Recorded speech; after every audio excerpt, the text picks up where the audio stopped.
আপনার কি কখনো মনে হয়েছে যে কিছু মানুষ কেন এত আকর্ষণীয়? তারা খুব বেশি কিছু বলে না, তবুও সবাই তাদের দিকে তাকিয়ে থাকে, তাদের সম্পর্কে জানতে চায়। এই রহস্যময় আকর্ষণীয়তা কিভাবে তৈরি হয়? কিভাবে আপনিও নিজের ব্যক্তিত্বে এমন এক শক্তিশালী রহস্যময়তা আনতে পারেন যাতে সবাই আপনাকে নিয়ে কৌতূহলী হয়ে ওঠে, চারপাশের সবাই আপনাকে একটি বিশেষ নজরে দেখে? আজকের ভিডিওতে আমি আপনাকে এমন 5টি সাইকোলজিক্যাল টিপস দেব যা আপনাকে সাধারণ থেকে মিস্টেরিয়াস করে তুলবে। চলুন প্রথমে নিজেকে রহস্যময় বানানোর বিজ্ঞান ও আধ্যাত্মিকতার সংমিশ্রণ দেখে নেই। মানুষের মন এক রহস্যময় জিনিস। আমাদের মস্তিষ্ক এমন ব্যক্তিদের প্রতি আকৃষ্ট হয় যাদের সম্পর্কে আমরা পুরোপুরি জানতে পারি না। এটি সাইকোলজির ভাষায় সিলেক্টিভ মিস্ট্রি এফেক্ট। নিউরোসায়েন্স বলে ডোপামিন লোভ এমন ভাবে কাজ করে যে আমরা সেই মানুষদের প্রতি বেশি আগ্রহী হয়ে যাই যাদের সম্পর্কে আমাদের অর্ধেক ধারণা আছে, সবটুকু জানা নেই। ঠিক যেমনটা আধ্যাত্মিক দৃষ্টিকোণ থেকেও দেখা যায়। আধ্যাত্মিকতায় বলা হয় একজন আত্মবিশ্বাসী কম কথা বলা মানুষকে অন্যদের থেকে বেশি শক্তিশালী ব্যক্তিত্বের অধিকারী মনে হয়। অর্থাৎ আপনি যদি নিজেকে রহস্যময় করে তুলতে পারেন তাহলে আপনি স্বাভাবিকভাবেই বেশি আকর্ষণীয় হয়ে উঠবেন। চলুন তাহলে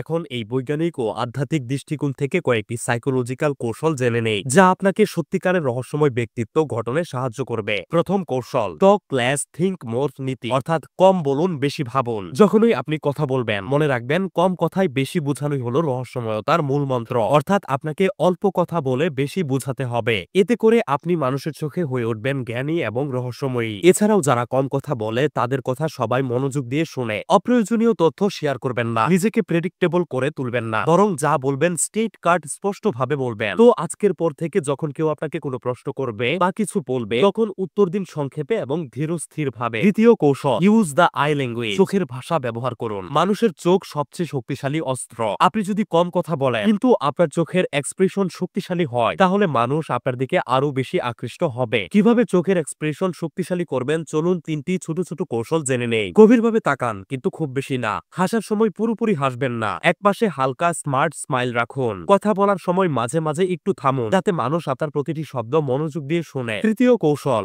অপ্রত্যাশিত কিছু করুন। রহস্যময় ব্যক্তিত্বের মানুষদের একটা বিশেষ গুণ থাকে, তারা সহজে অনুমানযোগ্য নয়। অর্থাৎ মানুষ আপনাকে নিয়ে যা ভাববে আপনি হবেন তার বিপরীত। এটি তৈরি করতে আপনাকে অপ্রত্যাশিত অভ্যাস তৈরি করতে হবে। কিভাবে করবেন চলুন দুটি উদাহরণ দেই। আপনি সাধারণত খুব বেশি সিরিয়াস থাকেন, তো হঠাৎ একদিন খুব বেশি রসিকতা করুন। যদি সবাই মনে করে আপনি কোনো কিছু কখনো করবেন না তাহলে সেটাই করুন। চতুর্থ কৌশল, নিজের রহস্য নিজের কাছেই রাখুন। অনেকেই অন্যদের ইমপ্রেস করতে গিয়ে নিজের ব্যক্তিগত সবকিছু বলে ফেলে, কিন্তু রহস্যময় ব্যক্তিরা ঠিক উল্টোটা করেন। দুটো জিনিস সবসময় মনে রাখবেন, নিজের অনুভূতি সবসময় প্রকাশ করবেন না, নিজের পরিকল্পনা লক্ষ্য সবকিছু প্রকাশ না করে বরং সেগুলো বাস্তবায়নে কাজ করুন। এই কৌশলগুলো ফলো করলে মানুষের কাছে আপনি হয়ে উঠবেন আরো বেশি আকর্ষণীয়, মানুষ আপনার বিষয়ে হয়ে উঠবে আরো বেশি কৌতূহলী। ভিডিওটি যদি আপনার কাছে খুব বেশি উপকারী মনে হয় তাহলে অবশ্যই একটি লাইক দিবেন। গত ভিডিওতে কমেন্ট করেছিল কুমিল্লা থেকে রাসেল আহমেদ, বগুড়া থেকে এইসার হাসান, সিলেট থেকে উসামা চৌধুরী, মালয়েশিয়া থেকে এসকে রাকি, পাবনা থেকে সুমা আক্তার, গাজীপুর থেকে জান্নাতুল জান্নাত, পঞ্চগড় থেকে সাথী,